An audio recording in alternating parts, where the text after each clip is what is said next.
এবার ছুটির দিনে খাতা দেখলে মিলবে অতিরিক্ত ছুটি। শিক্ষকদের জন্য বিরাট নির্দেশিকা জারি করলো পর্ষদ। হ্যাঁ, রবিবারে খাতা দেখলে মিলবে ছুটি, বড় ঘোষণা মধ্যশিক্ষা পর্ষদ। মাধ্যমিক 2026 মূল্যায়নে যুক্ত শিক্ষকদের জন্য বিশেষ ছুটির নিয়ম। সরকারি ছুটিতে কাজ মানেই ক্ষতিপূরণ। ছুটি স্পষ্ট করলো WBBSE। খাতা দেখা থেকে নম্বর আপলোড, ছুটির পূর্ণ রূপরেখা প্রকাশ পর্ষদের। মাধ্যমিকে পরীক্ষকদের জন্য বিরাট সুখবর। 30 এপ্রিলের মধ্যে নিতে হবে ছুটি, কড়া নির্দেশ মধ্যশিক্ষা পর্ষদের। প্রধান পরীক্ষক থেকে স্ক্রুটিনিয়ার সবার জন্য নতুন ছুটির ফর্মুলা রেডি। রবিবারেও দায়িত্ব, এবার মিলবেই তার পুরস্কার। খাতা যত বেশি, ছুটিও তত বেশি। নতুন নিয়মে স্বস্তিতে শিক্ষকরা। ছুটি নিয়ে স্পষ্ট গাইডলাইন এলো প্রকাশ্যে। দেখুন, পশ্চিমবঙ্গ মধ্যশিক্ষা পর্ষদ 2026 সালে মাধ্যমিক পরীক্ষার উত্তরপত্র মূল্যায়ন প্রক্রিয়ার সঙ্গে যুক্ত শিক্ষকদের জন্য একটি বিস্তারিত নির্দেশিকা প্রকাশ করেছে।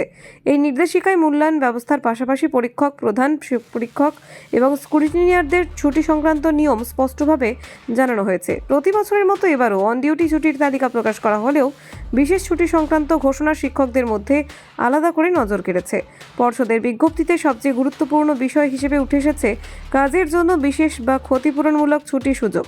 অনেক ক্ষেত্রে সরকারি ছুটি বা রবিবার কাজ করলে অতিরিক্ত ছুটি পাওয়া যাবে কিনা তা নিয়ে বিভ্রান্তি থাকে। সেই বিভ্রান্তি দূর করতে পর্ষদ এবার বিষয়টি পরিষ্কারভাবে উল্লেখ করেছে। পর্ষদ জানিয়েছে, যে সকল শিক্ষক উত্তরপত্র মূল্যায়ন সংক্রান্ত কাজ রবিবার বা সরকারি ছুটির দিনে কাজ করতে বাধ্য হবেন, তারা বিকল্প ছুটি পাওয়ার অধিকারী হবেন।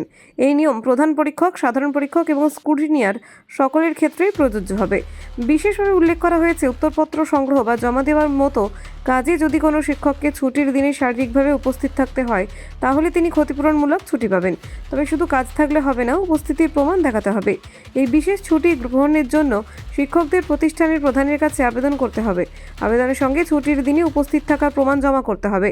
পর্ষদ স্পষ্ট জানিয়েছে, এই ছুটি অবশ্যই 30 এপ্রিল 2026-এর মধ্যে নিতে হবে।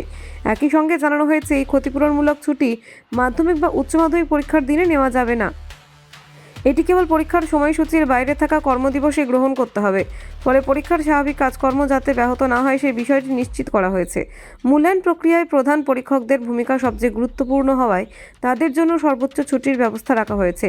প্রধান পরীক্ষকরা মোট 13 দিনের অন ডিউটি ছুটি পাবেন, যা বিভিন্ন দায়িত্ব অনুযায়ী ভাগ করা হয়েছে।